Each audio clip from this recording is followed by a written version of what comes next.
people, every dentist is getting affected. However, your rights are getting affected. So we are going to talk about that. So in today's session, we'll also try to understand the whole idea behind why this technology and this digitalization in the welfare has been brought. So to anything which happens with us as a citizen, we should try to understand what is the background, why these things are happening. So all of you know, in your everyday conversation, while you're talking with your family members, while you talk with your friends at some chalk, you see there's so much corruption. The government is inefficient. There's no proper delivery and all of those things. So now the Indian state and Indian government thought maybe digitalization is something which will cure all of this problem. So now in this session, we are going to understand how much of those problems of corruption, of inefficiency, of timely delivery of your ration, timely delivery of when you fill up some forms, government forms, what happens with those? Because I can see many students are here. So does digitalization really tackle inefficiency, tackle corruption, and also what happens to you as a citizen when the state is bringing lot of digitalization programs in welfare? So first I like to pass the mic to Rajita, who will be talking about the idea of, so in India, we all know that all of us have rights which are mostly enshrined by constitution. So when digital welfare state comes, how our rights are being, not transition, but how it is being understood. So all of you are citizens, most of you are like citizens of this country. So how do you exercise your rights? And within the digital welfare state, how the rights are being, constitutionalized? So to Rajita. Thank you so much, Suruchi. So, what I see my role as somebody who sets the tone for this discussion. So I am an academician here. So I'm very particular about the word we use and why do we use it. So often we use e-governance and digital welfare state interchangeably. They are not the same. So one has to be very cautious about. So e-governance has been there since long, even before we talked about digital welfare state. So e-governance is what we thought about when we had online application for passport, say for example, right? It does not fundamentally change how the state operates, but it digitizes its operation. So what we used to do, give physical form submission to one person, you upload it online, but it doesn't fundamentally change how state interacts with you. When we talked about digital welfare state, we talk about a state which interacts with you in a through a digital identity behind a veil of a platform, right? And where data, citizen, state interaction, surveillance, all of this plays together, right? Where there is automated service delivery, which is automated based on a digital infrastructure, and where, say, for example, even if you go for different services, you might be required the same kind of document, the same kind of processes, because fundamentally how the state interacts with you has changed, right? And what has changed and how it has changed, I'll just come to that now. So one of the things that I want you to remember is e-governance is not the same as digital welfare state. Now I'll come to where did we reach to digital welfare state. For that, we have to first understand what we mean by a welfare state. Right? So in a welfare state, we do not understand it in the same way that the understanding of welfare state is in say, Western countries, in European countries, where welfare state means a state which gives you universal health care, employment benefits. In the sense that unemployment benefits, your health, your basic necessities, all of that is taken care of by the state for everybody. So it is universal. Right? We did not have that understanding when we became independent. We would have loved to have it, but we were resource-constrained state, so we did not have a right-based welfare model. So you did not have a right to a universal healthcare, right to universal access to social services. But what we did have an understanding of is that state had a duty, a constitutional mandate for social revolution, which we find in our part 4 of Constitution, which we call Directive Principle of State Policies. So it is not a realizable right, but an ideal that one should strive towards. Now, the nature of Indian state at that time was not by and large, till 1990s, was not a welfare state, but an interventionist developmental state. What do we mean by that? Is the idea of state that to intervene into economy, to address major inequalities, but the larger project was of a developmental project, that big industries, more employment will take care of poverty, right? And so over a period of time so first focus was land redistribution and heavy industries, and they will take care of poverty. The land redistribution failed, and hence if you see in the 60s, you came up with the public distribution system because you want to address the failure of land redistribution, and people were in poverty, so you want to intervene as a state. So we didn't come up with the logic that everybody has a right to food from that. It was a measure taken to address a problem. And it went forward, this progressed till a long period of time, till people realized that, these systems are not working because they are not, there's a lot of leakage, there is corruption. But what the system looked like was, it was where state interacted with people to intermediaries. Like there will be a panchayat office, there's a block office, you have collectors, you have grassroots level workers who will interact, who will deliver these benefits to you. So this was the idea of the state till that time. But then in the 2000s, what we saw is that after liberalization, we started seeing the gains, and people in the grassroots, there was a movement that we should have rights. So we have right to food, we have right to work, all of that legislated. So now people had realizable right, and if they are not given it, they can actually demand it from the state. In 2010, the discourse on welfare changed somewhere to, again, more strongly to efficiency, in the sense that you have right, there's so much of money going in, but it's not reaching people. How do you make it efficient? And this kind of bureaucratic structure where you have panchayat, all these people, bureaucrats who have to be also paid, and so all of that is that really the structure should be moved to technology. And Aadhaar came in those time as a solution. Like, we will have a digital ID and everybody gets money in their bank account. So the cash transfer and the digital ID, all of those debates, so went side by side. What happened in Aadhaar was that it got a constitutional mandate, because the Nandan Nilekani was given a cabinet minister, which you would not get in India, that kind of power. But he was given that because we wanted it to be enforced. And there was a sweeping implementation without looking at the voices from the ground. And if you look at after 2013, the biggest act that has come up is 2016 Aadhaar Act. This, if you count it as a welfare act, it's often said it's a welfare act, but what does it give you? It doesn't give you any right per se. It just gives you that you have a right to identity. But what it actually does, it makes every entitlement condition to you having a certain digital identity. And this was upheld. And one of the problematic aspects of the K.S. Puttaswamy case, which you might have heard about a lot in the 2 days, was that it said for poor, privacy doesn't matter, social economic rights matter. So for them, it is compulsory to have an Aadhaar and this kind of digital. In all of this, what you see is the intermediaries have gone. Now state interacts through a platform. And when you interact through a platform, a person who is not well versed with it does not have anybody to hold accountable to. Like, whom should I go to? It is highly centralized. We do not have panchayats having that much power anymore with respect to welfare delivery. So all of this has been a problem. Even if there is a human, it's a human who is a scapegoat in the sense put there, but with no legitimate understanding of the technology or the power to help you.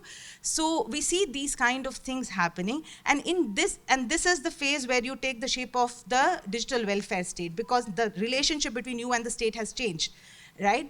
And the way you talk to the state has also changed. And in this context is what we would have to think about accountability. And I'll just pass on. I'm so sorry, did I take more time? No. You were on time, yeah.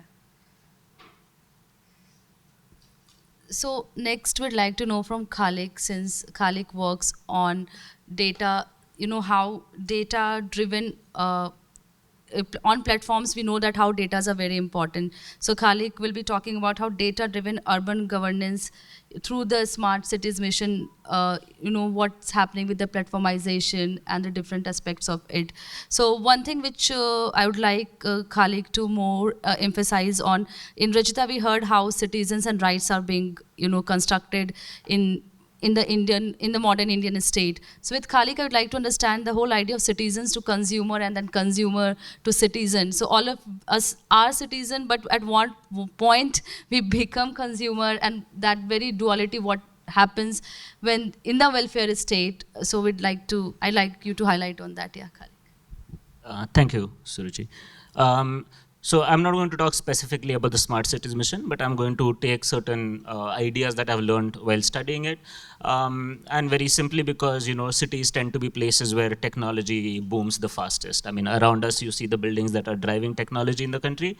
Hyderabad, Bangalore, Gurgaon are the spaces where this kind of vocabulary and these kind of technologies are developed.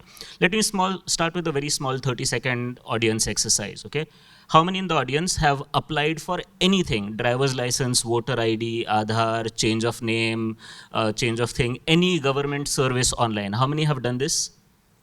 Okay, now keep your hand raised.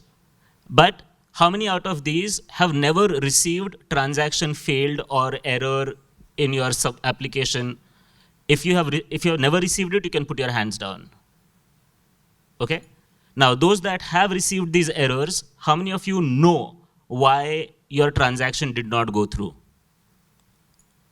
You all know why your transactions did not go through? Some part of it, right? It's a bit vague. Now, this is essentially where, when we talk about transparency, one of the big problems with governance and online systems is conventionally when you and I, go to our municipal office for something, there is a person over there who says, this is the wrong form you have filled, or this data is missing, or this certificate is wrong. When you're entering into a digital system, the very first thing that happens is you have no idea what is wrong. It just says application rejected, application under process, application not found, so on and so forth. And why this has happened is something that is unclear to us. Now, to understand this a little bit clearly, I just want to go back that, as Rajita was saying, welfare has in India been understood as PDS, has been understood as employment, has been understood as healthcare, but there are other services which we depend upon day to day as well. Your waste management systems in cities, public transport, government services that you and I depend on a day-to-day basis. And Aadhaar and UPI are the two big things that catch our attention as national exercises. But we have to remember this is a part of a slow, ongoing process for the last 30, 40 years through the e-governance reforms of the 1980s and the 1990s, when the government has been trying to understand who the citizen is and create a digital record of the citizen, saying this person was born here, owns this property here, has a trade license here, has a driver's license by this number, etc., etc. Now, this idea of the citizen as a record, citizen should have a birth to death record, is something that you will find again and again in the vocabulary of most of these policy documents, whether it is Aadhaar or whether it is any government service that you're applying for. And the idea for the government or for the consultants who actually make these platforms is very, very clear. That once you know the citizen, once you know the digital record, once you know their attributes or you know what are their points of data, then you can focus on ensuring that I will deliver a service to them, I will deliver a certificate to them, I will deliver welfare to them efficiently. Okay, so the logic, as Rajita explained, is very, very clear. Once we know who this is, it's a one-stop shop that I can flip through the certificates and you grant your welfare. But again, the problem is your interaction with the government has moved on, and there are some in the audience who remember standing in line in municipal offices or standing in line at the post offices, which has moved on to the platform, right? Like most of us are doing these applications through a website or through a mobile app. And this is where the contestation is, that the platform is where what we understand as a governance process has turned into a digital governance process. Your classical governance process is a file goes from office A to office B. Person official A uses a series of rules to decide whether you should get that welfare or you should not get it. And of course, you had to stand in line, you had to spend an entire day, you had to bribe officials, you had to know which person to go through, you may have to hire an agent and things like that. And studies have adequately shown that waiting time has definitely reduced. Corruption has definitely reduced, but there are still places where you require a middleman, you require an agent, etc., to go through the hoops. So the RTO loves to tell us that licenses in India are completely digitalized, but one visit to the RTO office, anyone here who's applied for a driver's license knows that corruption very much persists, right?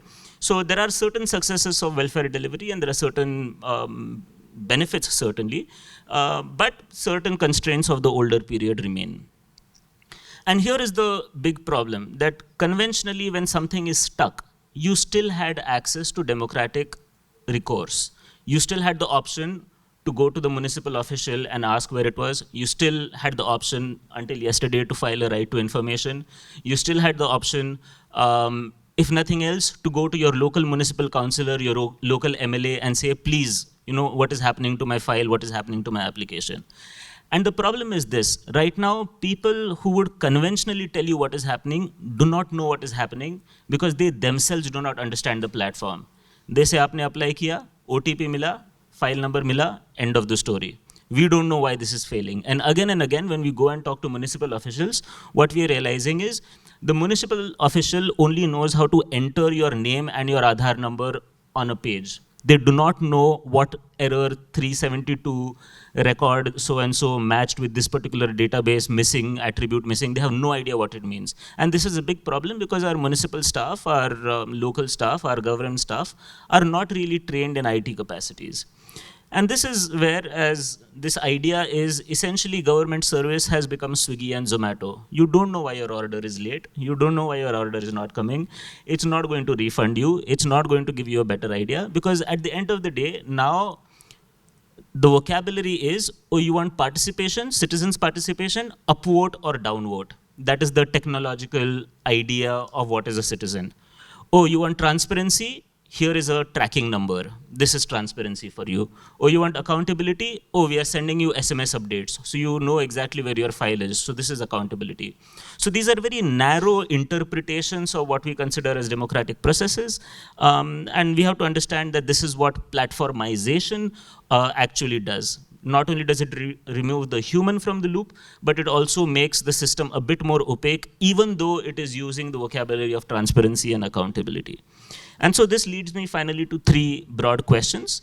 Is, when digital welfare fails, where do we pinpoint accountability? Where do we go to get our welfare? Second, and an important part as a theme of this two-day event, is at the end of the day, remember, all of this boils down to your digital record. It boils down to your individual citizen's record. So what happens to transparency about what happens to your data and what it is used? And third, if we consider that yes, public services sooner or later, either via Aadhaar, either via UPI, either via multiple other government services, that they are turning into platforms, the important questions for you and me is, how do we build in better transparency and accountability mechanisms when it comes to the design of these platforms, which until now, considering it's been dominated by technology consultants, this design is a very narrow design. So we need to think about ways that we can contribute towards ideas of making platformized welfare systems more accountable, more transparent, and a bit more inclusive in what we understand. Last but not the least is a very close idea which has to be paid to the notion of digital literacy, which I hope we'll come back to in the question and answers. Thank you. Just giving how the session flow and the continuity will, where Khalik has ended, I think Siddharth will take it from there. So Siddharth did talk about how platformization is very opaque. To say that we don't know what's happening behind the screen and who to report to, what grievances are there, whatever. For example, when there was human interaction, you know where to go and what to go. Of course, that was also a hassle. But now here you don't know whom to go, what to go. And there the role of local bureaucrats, your panchayat members and different, with whom you have to interact in every day, it becomes very important. And the Khalik point of digital literacy is how much of your bureaucrats and your local officers and your local representatives are, trained to take care of that. So maybe, Siddharth will talk about that. Thank you. So I think a lot of the questions that Khalik has also asked himself over the years are very similar to what I've also been working on. Slightly different cases that we've picked to study what's happening, but largely the same. And just to give you a little bit more context, we were a research group that were trying to understand accountability and transparency in India. And one of the avenues through which we wanted to do it was to study public finances, right? We wanted to understand, for every single money that you're paying as a taxpayer, where exactly does it go through the entire system? So what does that fund flow really look like? So from the union level, when allocations are made in the budget speech that you hear every year, to then when it's released to different states, or even within states when it's released to levels below that, where exactly does the money flow through, and where are these leakages really happening? And in due course of doing that, one big lesson that sort of stuck with us was that if you're going to speak to Sarkar, and if you want to work directly with Sarkar, more often than not, you're going to have to use their language, and a big part of their language is their own data. Right, so that means in trying to understand how budget allocations are made, or how much money is released and how much money is spent, it's going to be using data that the government itself has collected. There are different ways to access it. Sometimes it's made public in documents that are absolutely not machine readable. Sometimes it's made public and then it's taken away. Sometimes it's just stuff that you have to get through RTI, which again, like Khalik was saying, we don't know how it's going to look like going ahead, right? And a big part of doing that was that when we were using this data, and when we were using data that that we had collected ourselves, that we had tried to observe ourselves by going, say for example, going to a school and asking the headmaster, like a public school, and asking the headmaster, how much money has your school received? Right? And which month did it come in the financial year? How much of it did you actually get to spend? Did you decide how much was going to be spent? Was the community involved in this? So we were observing that when we were collecting data, it was one story, and when we were using Sarkari data, it was another story. So that's where our interest in the digital governance sort of digital space began, because we were trying to understand who is producing this data, at what level is it being produced? And this can look like anything. It can look like census data, it can look like data coming out of social audits, it can look like data that is used at social audits itself. It can look like data that is coming out of these schemes, right? We all know the large centrally sponsored schemes, whether it's Jal Jeevan Mission, Swachh Bharat Mission. As a part and process of delivering these schemes, there's a lot of data that is released, data that is produced, and part of that which is then released. So we were trying to use that to sort of start this investigation journey. I think it's been about 5 years since we started this, and we realized that there's many different things happening behind the scene, and there's many different ways to investigate what really is happening, and what is it leading to, right? What are the outcomes coming out of it? Because then parallel to within the digital governance space, you'll see this narrative of using evidence, right? Like evidence-based decision-making, data-based decision-making. So what exactly is the data? Where is this evidence coming from? That's where we began. And I think it's produced very similar lines of inquiry like what Khalik mentioned. So instead of starting from scratch again with the same arguments, I'll just sort of build on them. Largely, we were looking at a rural lens. We were trying to understand in rural and transitional small towns what exactly happening. And we took different sort of schemes to look at this. We also did it across levels.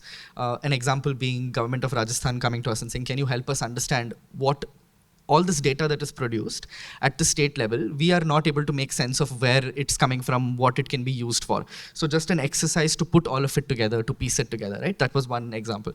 Another example, government of Meghalaya recently we have been working with, who said, can you help us improve the systems that we already have? Can we collect better data? And can we do it with citizens? Instead of us just deploying our own methods to collect this data, can we do it with citizens? And then our own set of projects also, where we spent, I think last year I spent 20 weeks in the field in Karnataka, just sitting in Gram Panchayats and understanding what's happening there. Because despite this, exactly like what was mentioned earlier, right? That despite this question of digital government is something that can be used as a control mechanism. So it then takes away power of everybody else, because that power is believed to be corrupting. Right? That if you have power, you're going to be corrupt. You're going to use this discretion to write things, to take money and do whatever you feel like. So we wanted to understand what that discretion also looked like. Just to start off with, we realized that the discretion has not disappeared. It has just been reshaped. So things that used to happen offline, like for example, selecting citizens who would be eligible for particular schemes, now it may look like it's happening entirely online, but there is still somebody entering that data. There is still that negotiation process happening at the village level. It's not been noted, it's not been understood, so it's not disappeared either, right? And just to mention here that if that discretion exists, it doesn't mean that always they're going to be doing something bad with it. So that data entry operator, the panchayat secretary, even your elected representatives to a large extent, 2 out of 5 times, and this is just an anecdotal number, we have not done a representative analysis of this, but we realize that they're doing things for the poorest as well. Ki bahut garibi hai, people are very poor, that's why we are bending systems to make it work, right? That's why we are bending small rules. Where it says there has to be a thumbprint of an officer for approval, they just use any desk, or they use some other way to sort of get access to that. So there are lots of rules being bent. Discretion is still there, but it is reshaped. So it's not really disappeared, and that may not be a bad thing. Is just to sort of add a layer to what you were mentioning, right? Second, in terms of lack of digital competencies, like Khalik mentioned, 100% that is what we observed. But there is a part 2 to that story. That, say for example, if you don't know how to register an Aadhaar as a citizen, what are you going to do, right? You're going to either go to somebody who knows how to do it. It may be a middle person, or it may be another entity. It could sometimes be a political organization. It could be a religious organization. But you are going to go somewhere and get it done. You're not going to sit there and say, "Main kuch nahi karunga ab," right? So even within the government, it's the same story. If there are so many digital, hundreds of services being offered, 28 platforms we observed just for healthcare, right, within the government in one particular state. To navigate that, there are now newer methods that have emerged. So that's what we've been trying to understand. So now they turn to other officials. They have informal learning networks. They have spaces where they can learn jugaad, essentially, right? Can we learn how to bypass things on our own? And can we also do this in connection with the person who has designed it? That's something we didn't think about, that connection could exist. Data entry operators at the last mile, at the Gram Panchayat, have networks that are so strong that are connected to the state level where these systems are being designed. So they have spoken there and they've already figured it out before you're called for a video conference where you're trained, for example, right? So there are these informal pathways that are emerging, and that is playing a big part in how these systems are being reshaped, right? The second is about accountability. Like you mentioned, citizen participation, because the mandate was set earlier during the rights-based push, it's now in paper, it's in writing that this must happen. It somehow ended up becoming a checklist tick box, right? So that Gram Sabhas need to happen, that certain set of social audits. In Meghalaya, for example, 22 plus schemes where it's mandated by law, that one of the only states to have the Social Audit Act, right?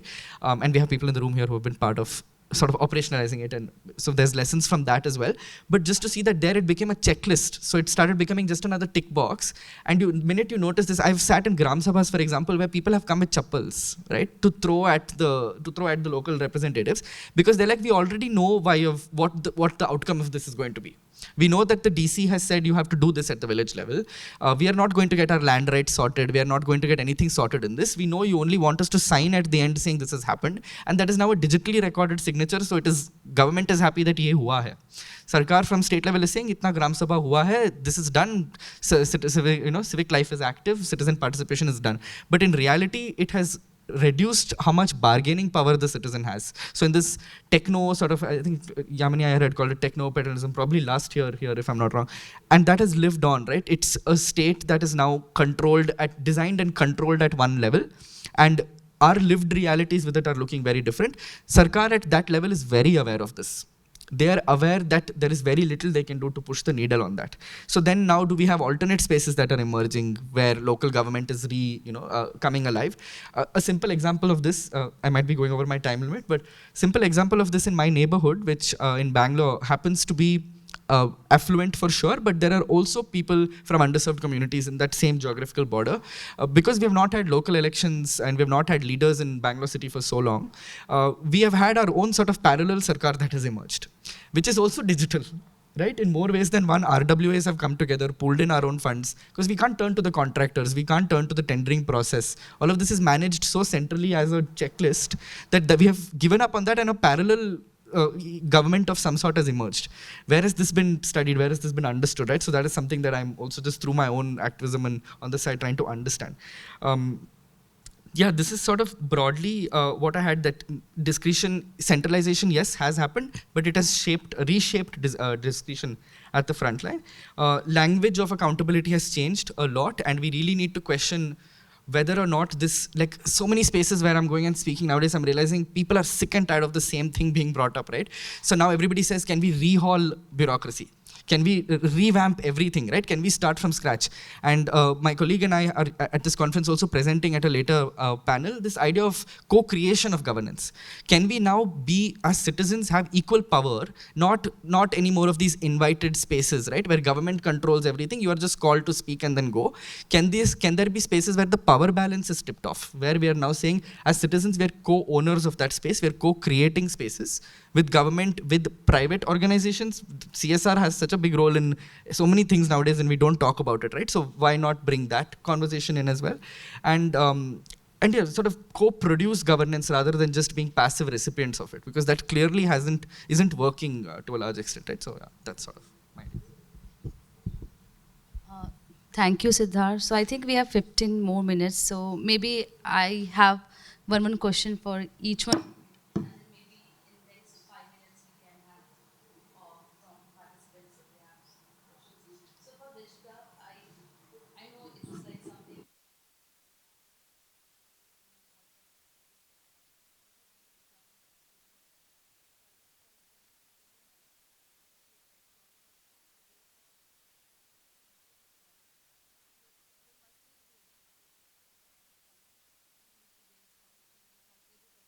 How efficiency, I think efficiency is something which needs to be digitalization has been something which has come for, okay, efficiency is something, but do we forget that question? I think that is, we need to reiterate again and again, because something from the public discourse, the whole thing of equality is as important as efficiency is. So can you also talk something about the whole debate of where that efficiency and equality is important? There's no debate, but how that has to put into the form of debate of efficiency versus equality. And secondly, can you give some examples of different countries? Because somehow in India it goes like whatever is happening in India is the only model which will work and it's the best model and all. But it's very important to bring other country examples to tell, okay, there are other countries where if you have to do digitalization and welfare and both, you don't need to debate between efficiency and equality. You can do both. So can you bring those examples for our students here? Thank you so much, Suruchi. So how I will address that is, when you talk about governance, you have to actually, when you look at all of this, there emerges a certain rationality. Like all of us have reason, like state also has reason, the way of thinking. Now, when you look at each decade of how state operates, you would understand that there is a rationality, there is a rationale of how state operates. Now, in our constitution rationality, which is basically how the constitution sees the state and how state should be acting, there are certain values, like state should be, there should be an idea of formal equality. Of course, everybody is equal before law, but there's also substantive equality that, you know, based on where everybody stands, state has to reach them in that capacity, in where they stand, right? There's also understanding of, say, contextual interpretation that, you know, similar to, you know, substantive equality, but you cannot have one universal thing applicable to everybody, right? And you have to have state should there should be intermediaries. Like what your IAS basically does is intermediate between, because state, how would people talk to the state, right? There's an idea of decentralization, giving power back to this whole Swaraj thing, right, on which we fought our independence, that people should govern themselves and state should facilitate that. So we have so much of, we had amendments, 73 amendment, 74, where we gave powers to panchayat. So the idea of our constitution's idea is a state which talks to people where they stand. It treats everybody equally, but also is very, when it designs policy, has to be very context specific, and as far as possible be decentralized in governance, right? These are primarily what you will consider the state, the constitutional mandate. There are other things, but say, let's focus on this. Now, if you see what is happening now, so we had this, but efficiency is important, and efficiency is important because we have limited resources. So you cannot distribute to everybody, there's X amount of resources, so it has to be efficiently distributed. And when you talk about efficiency, how do you distribute it? We would have, we have something which we quantify, we technically analyze, this much go here, like what planning commission used to do, like where should we focus, how did the state plan, how many dams, what iron industry, those kind of things, a macro planning. Now, so we have constitutional, but we have also something which is called as technocratic rationality, which is a technocratic rationality is where you have experts telling you how to govern, like this would be the more optimal way of, more resource saving way of, more efficient way of working. Now, it can complement your constitutional vision, but problem arises when the rationality, technocratic rationality dominates the way the state thinks. And that is what we see right now. Like what is technocratic rationality is where your policies are designed by experts, and with an idea that they know what is right, or they are the best people to decide. And then so we do away with the lived realities of people, we don't listen to them. We try to standardize, we try to optimize, so efficiency becomes central. Whereas if you look at constitutional rationality, you should have participation, you should have accountability structure, you should have legality, which is very important, that all of what you do should be backed by certain laws and recourses. Those all values, or equality, substantive equality, all of that takes a backseat, and one of those values, that is efficiency, takes center stage. And that, if you look at that, that's what is problematic. So irrespective of how many policies you design, you have to keep asking yourself, what is this rationality that is governing my decision? Is it the constitutional understanding? Is it participative, deliberative democracy which is guiding this, or is it technocratic rationality? If it is technocratic rationality, it will be centralized. It would be run by experts, would not have marginalized voices, and so when you took up efficiency and equality debate, it is situated in a much larger context of how state governs, what is its rationality, right? And the other, and we have to understand that democracy by in itself, the fact that we decide everything together, it by its nature cannot be very efficient, in the sense that the way you would want everything being automated, if you have to talk to people, if you have to look at their inputs, it's not going to be as efficient, but efficient in the sense that it will give you much long-lasting results. So how do you think of efficiency in terms of technological delivery, or in terms of what is its long-lasting impact? So how do you define efficiency is also important. Now the second question, Suruchi asked is, what are the other countries doing in this? So one of the examples, because it could be something that we can relate to, not taking more developed countries example, but say for example Brazil. So Brazil had what we called what is a policy called Bolsa Familia, which is a social security program that they have, and we were really inspired by it. But because in 2008 and 9 there were a lot of delegations which came from Mexico and Brazil in Delhi, and there were discussions because we wanted to emulate that kind of a program. How it works is they have something called as Card Unico, which is a central database, and they have cards. So it's not biometric. It's basically still a card which you can use, and you can withdraw money, or you can identify yourself. And one of the essential aspects of that program, which I think often does not come in debate, is that they have mandated an extensive network of social workers. So though it is technologically enabled, that is the cash transfer takes place online, and then you can withdraw it from ATMs and all of that, but there is a wide network of social workers who interact with people on a periodical basis and help them access or see to it what is the problems that arises, which is something which Brazil tells us need not be, so technology need not be mutually exclusive from any sort of human intervention, right? It could coexist, right? And other example could be, I mean, Estonia, which is, I think, the X Roads platform. It's immense. I mean, you have every of the program is linked to, so they have a digital identity, but it is so very protected by the law. And every time you need not prove yourself that I am this person. If your identity, you have to prove it only once, and all the databases talk to each other of the state. And you know who is accessing. So you can in real time see who has accessed your data for what purposes, where is your ID being used by who. So it is transparent to the people. Right? The state is also transparent. What is happening in our country is that the people are transparent to the state. Like, I have to prove, and state can see me, but I am not able to see the state. When it comes to questioning the state will say that, oh, privacy, I cannot tell you, right? So, but you know, these are like two examples that I can see. We can discuss it much more later, but I think for this context, one can understand that, you know, how do the state be visible to the people, and does human do we have to do away with any sort of human intermediaries, right? Is it a necessity? Yeah, so on that note, my question is to Khalik.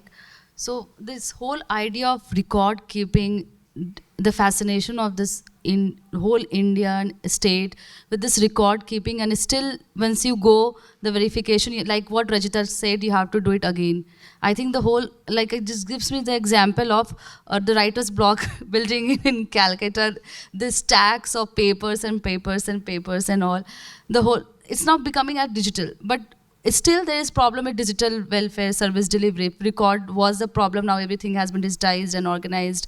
And still we have many of our colleagues who run some of the CSC centers.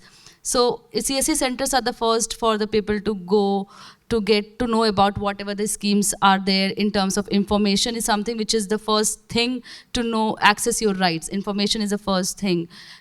Still that whole thing of, you know, the record keeping, and where you were talking about how the data. So now record in the modern language is called data, but what we'd call record keeping is data particularly. So how much role, so I think I deviated. The question was from Rajita point, the human interference in platformization, particularly with things like like accountability and grievances, what you were talking about, complaints, and how each complaint could be very subjective, A, B, C, D, and how does platforms and does digitalization flattens the complaints and grievances, and something on the flattening of the complaints and grievances, if you could just take 2 to 3 minutes. Sure. Thank you for bringing the citizen service centers in. So this is one of the big successes of India's e-governance history, is, as from the example Siddharth was giving as well, occasionally digitally non-literate citizens or do not, you know, necessarily understand the systems. We have these citizens seva kendras where anyone can go and there's somebody there with certain training who helps you fill in a form and deliver a service. And I think this is an example, a good example of decentralization, in the sense that you have access at multiple points of time instead of constantly going to one location to get your things in place. The second, I'll start reverse from your questions, is this accountability we notice is stronger for those who have a bit more digital literacy. And I'll give you an example, that you may file a grievance on a municipal website saying my street light is broken, or my pothole is this, or garbage has not been collected. But it is not addressed until you also tag it on social media. Okay? So unless you have the WhatsApp number of the local municipal karamchari and you call him and say, "Arey, 2 din se complaint dala hai, you know it's not repaired." So unless somebody has that kind of cultural capital or social capital to bully the local municipal karamchari into doing the work, or to name and shame the municipality on an online, on X or Facebook and things like that, those citizens' complaints tend to be prioritized. And therefore, the problem of flattening is exactly this problem, that there is a host of grievances that are lying in the system that are marked as closed without ever having been done, because there's no one to actually account for it, saying, Acha, this has been digitally verified, OTP has been entered into the system, so the grievance is closed. And in fact, this measurement of efficiency that was being spoken about is who is designing this, is the same consultants who have designed the platforms. So therefore they will say, for us, efficiency is when a complaint is closed within 24 hours. It is a key performance indicator. And when they submit it to the government to say, look, we are so efficient because complaints were resolved within 24 hours, what they do not know is that the Karamchari has marked it closed, but the work has actually done 4 days later and things like that. So our methods of measuring have also changed, very simply because these designs are built this way. I just want to sort of touch one last element, is this idea of this what was being spoken about as decentralization, right? One of the big ideas of decentralization, and Barcelona is always used as an example of a good decentralized city, where local communities make decisions which are then taken upwards. In India, we have constitutional rationality for decentralization, as Srijita was saying, and these are, necessary these things. But you have to understand that the technology design that is introduced in India is an extremely centralizing technology. Whether you look at Aadhaar, whether you look at Universal Health ID, whether you look at any of the welfare systems. And this is it's a problem of our federal system, where the central government has constantly tried and poach upon the powers of the state government tries to poach upon the powers of the city governments. And we see this very, very clearly in things like the Vahan database, in things like birth and death records, which were very local level powers. And most recently, in terms of welfare, we are seeing that in health, right? Where decentralized health initiatives are now being pushed out of the way by centralized universal health ID, centralized recommendations and things like that. And this is very simply what I'm trying to suggest, is this centralized technology logics are displacing the idea of decentralization and local powers and local accountability much more. Thank you. So my question to Siddharth is like that. I think Khalid did talk about grievances, individual grievances, and all of those things. But having understanding of I think the fight for the social movements have been for conducting Jan Sunwais and all of those things. So now we see in India how like the idea of whole Jan Sunwai has been also, it's under transformation and all of those things, because it's all linked to what Khalik has been saying, because whom do you complain and what to complain will become so unclear that even in Jan Sunwai, you go to this portal, file your complaint there, and that and what not is there. And in your presentation, there was some concept of social audit. So maybe, of course, it's something, it's not very, personally, I would differ from this whole idea of social audit from the Jan Sunwai, which exists in our democracy, which has come after the fight for the activists and the social movements. So I would like you to reflect on what is this whole idea of social audits, and because there are many students here, so they would really want to know when citizen-centric technologies, what maybe little more reflect on citizen-centric technologies and the whole little idea of social audits from your examples. Sure. Just one point, though, that I did want to mention before this is about the political economy behind all of what we're discussing, right? That something may be a yes on paper, something may say that something exists, a policy may say that accountability exists or transparency exists, but what we see in reality is that it doesn't. And a big part of that is because of power. We're not looking enough at how nobody wants to give up power. Whether it's the whole decentralization story about how it's evolved in the last so many years, or about how now technology is being used to control, but then there are also competing tech that is emerging, right? Like, for example, district level, there is a kitty that is available, kitty of funds available to the DC to actually design their own technology. And many of them are doing it, and there are also awards to then celebrate this, right? So then you have, again, parallel sort of things emerging there. And a big part of this is why we don't want interoperable systems, for example, right, of smooth sharing. On paper, it will say that interoperability exists and that this scheme is going to allow for API-enabled data sharing across different departments. But you go there in reality and you sit there and you ask officers why this doesn't exist. They'll simply say that, one, मुझे मेरा data देना ही नहीं है किसी और को. क्योंकि उसमें बहुत सारा सब कुछ निकल के आएगा उससे, right? So there are narratives hidden in this data that they don't want to necessarily give up control over, and which is why you also see power accumulation in chief minister's offices across states, power accumulation in PMO in the country, right? This power is a big part of that story. The second is lack of trust. We definitely have understood that lack of trust between citizen and government, but there is a lot of lack of trust within the government as well. Big part of this is again a colonial hangover to a large extent, and these are words that I'm using from, like, we were trying to understand at the middle tier, at the district level, across different, across Punjab and Karnataka, what exactly has digitization led to? And again, similar story of discretion change, etc., etc.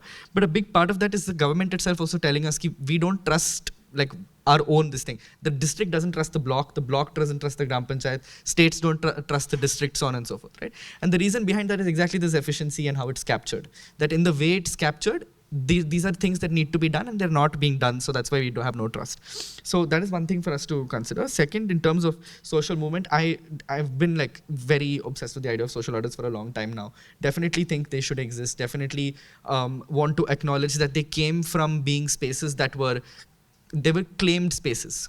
It emerged from a movement in Rajasthan where a lot people came together and said, we want to understand how exactly are our schemes being governed. And through that, they first said, make the documents of the schemes available, right? Tell us what the scheme documentation is so that we can go through it, look at the record of who the workers are, look at how much money they've been paid according to what you're telling us. And then we will ask you questions based on this. We will then identify collectively through our power, hold you accountable in a public space. Jan Sunwai is a space where the government functionaries across departments are present, and so are citizens, and there's question answer happening. It's not a space where there are chairs and, you know, someone is the better one and then the other people are just recipients, which is in many places now what it's turned into. Gram Sabhas have turned into that space, right? That's not what it was meant to be. And again, asking ourselves why is important there. There are still pockets of innovation, pockets of, like, islands of innovation, if you want to call it that, where Jan Sunwais are still happening and are still being pushed for, but there are also places where there is capture happening by different elite groups, whether it's farmer interest groups, whether it's landowner interest groups, whether it's construction, sand mining. I've seen sand mining social audits where it's such a photographic experience, right? You go there, you sit, there are photos being taken, uploaded, ki ye ho gaya. And just after that photo is done and people have exited that, like, the citizens have left it, the sand miners are sitting and chatting with the panchayat staff saying, हाँ ये तो हम करेंगे obviously, but अब तो आपके पास proof है कि हम नहीं करेंगे. You have told us about the rules that exist. We have told you that these are our audited documents. Now we will go and do whatever the hell we want to. So the whole process of how it has been scaled, how it is being tried to make replicable, there are lots of learnings there that have emerged. And it's again not just a question of how government is producing these spaces, providing these spaces, but also of how consistently or not consistently citizens have showed up. Because is it fair to, I also don't have answers to these questions, that is it fair to expect uniform level of participation across spaces? Do we all have resources that we can put into be there, right? It's my day's worth of wage that I'm giving up to show up there. Can I now, like in Meghalaya, there's citizen volunteers who are trained to conduct audits as well, so that there's more ownership. But then the citizen volunteers also tell us, there's something that I have to forego to be here. I believe in these values, I will show up and I'll do it. And they're very transformational spaces in more ways than one. But then can that be scaled across the whole state? And then we have our audit planners who are thinking about how exactly to navigate this. So yeah, whether, like, how we progress, there are lots of questions, and I'm hoping that we all continue asking them, continue thinking about them, and shaping it up.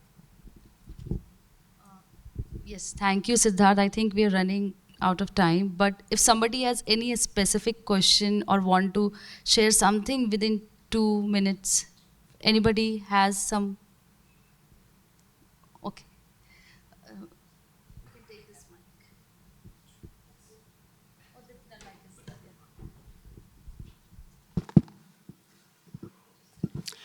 Hi. Firstly, it was really nice listening to you all. I'm Durgesh, by the way. I had a question, sort of an observation. I think it ties together what all of the panelists were talking about. So we talked about platformization and also how this is mediating now the state-society interaction or relationship, right? Compared to this right-based discourse which was there earlier. Then Siddharth also mentioned how there are informal or parallel networks which are coming up. So running parallel to the government itself. So just wanted, like, your thoughts on where this is headed. Like, is it that this centralization is actually pushing people away? Is it that the way the state is now trying to see or understand the people? Because we also talked about this idea of how privacy is used as an excuse not to reveal data, but when you're collecting data or trying to understand citizens, in the eyes of the state, it's legitimate. So where exactly is the state-society relationship going? Because I think, like we said, that the idea of welfare in India is very different from the conventional European idea of it. But this idea that the state is very connected or involved in people's lives is not very unique. Like that's something which is there for better or worse. Like I guess that is up for discussion. But where exactly do you all think this relationship is going?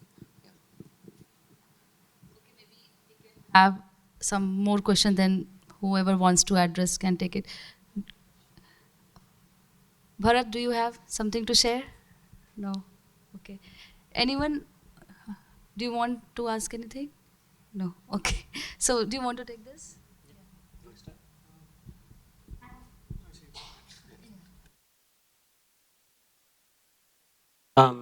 So one is this, the idea of what I was calling the idea of centralization from what we call as the technocratic state. Okay, I mean, it's been attempted over and over before this as well. In 1968, we tried to create something called as NICNet, NICNet, where we wanted to get data from different state governments at the central government level. And in 1968, the experience was exactly what Siddharth was saying. The district official did not want the central government to know whether his schemes were being done on time or not. And so he would upload false data. Okay, but this is also, so one thing is this vocabulary of centralization has been there for a long time. The intent of centralization of information has been there for a long time. And it's been done across the board, across different diverse kinds of governments, etc. I'm going to answer with a computer science principle, not because I'm a computer scientist, because I spoke to too many computer scientists when I do my research, is they often tell me in computer science there is a governing principle known as single source of truth, which means when an algorithm or a platform or a software is making a decision, you can't give it 10 different sources of information. It has to get one single attribute, one single entry into that platform in order to perform the calculations. So you cannot say that I'm calculating 2x or 2y or 2z. It has to be either 2x or 2y or 2z, and x is in data repository x, y is in data repository y, etc., etc. And when you have a single source of truth, then the computing goal will be achieved. Okay, so if you take this principle in mind, this is exactly what they tell me over and over again, that when I'm designing a system for welfare, you know, Siddharth claims he is a farmer, but he also has a commercial license, but his driver license has for 18-wheeler trucks. So I don't trust that Siddharth is using his electricity effectively because I think he's running a small factory in his home. And the state wants to know. So instead of using these 5 sets of data on Siddharth, I want a single source of truth.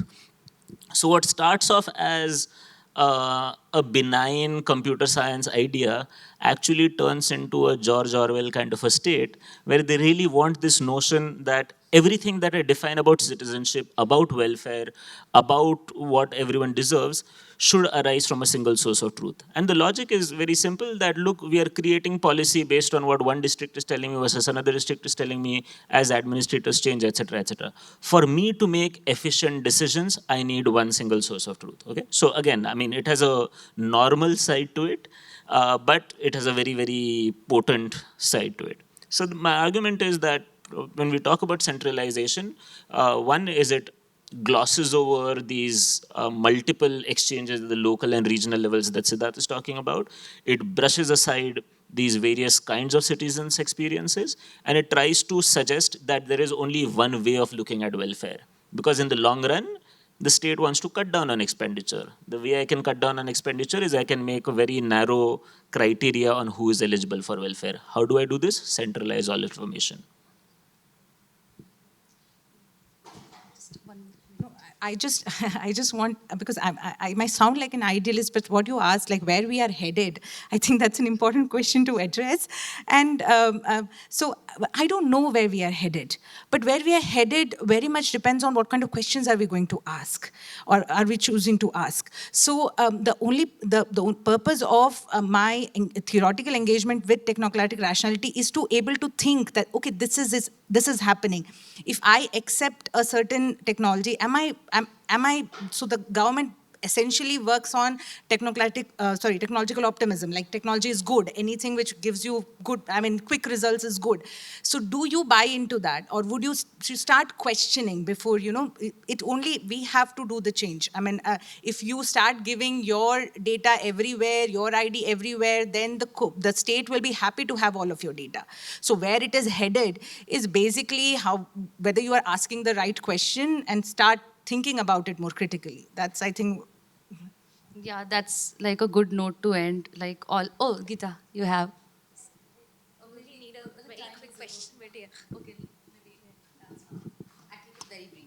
Hi, my name is Geeta, and I'm a labor and migration researcher looking at the intersection of technology with labor.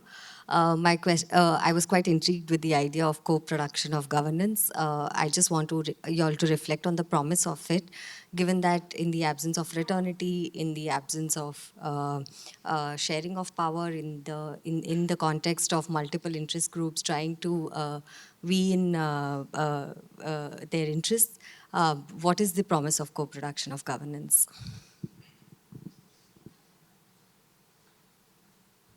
So just 1 minute, and maybe you can talk to Geeta in the.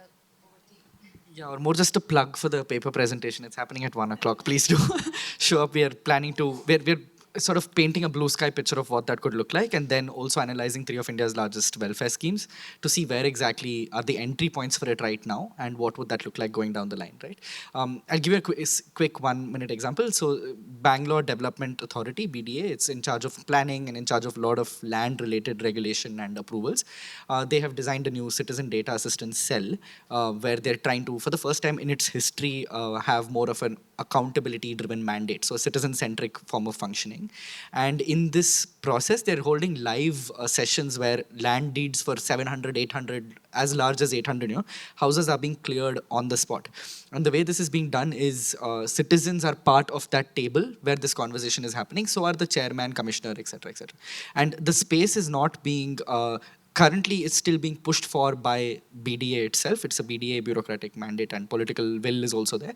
But going down the line, they are already starting to rethink how this can also be driven by the users itself. So in the if we are to slack off, if I am as a commissioner going to be transferred tomorrow, what would that space look like? So it should survive my death or my resignation or my transfer, right? So can the power then be placed among all of us to continue producing the space is what they're trying to reimagine. There's of course no outcome yet. It's in its early days, but yeah, that's sort of my 1 minute plug for this.